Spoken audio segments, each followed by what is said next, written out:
Diling kalibutan, dilimig ang atong puloy anak.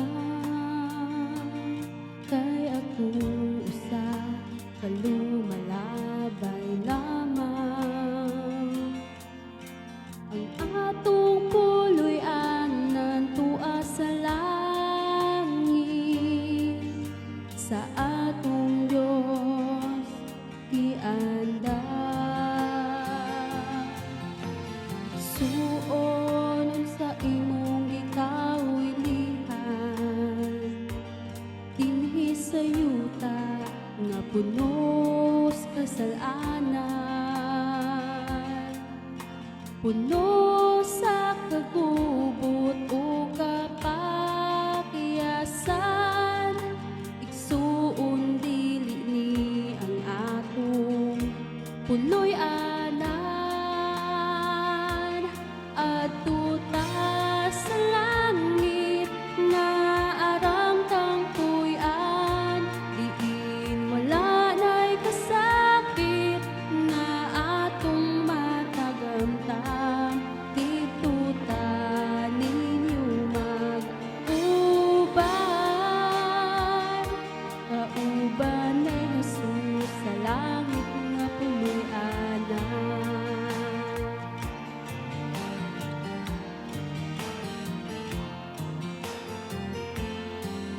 Kung ikaw nahigugma dinhi sa kalibutan, kay ang imong bahandi labaw pa sa uban. Igsuon sultihan ko ikaw, piyain ang tanan, ug magtigom tagbahandi dito sa langit nga puloy-an. Adto ta sa langit nga aram tang puy-an. Diin wala na'y kasakit nga atong matagamtam. Dito ta ninyo mag-uban, kauban na Jesus sa langit nga puloy-anan.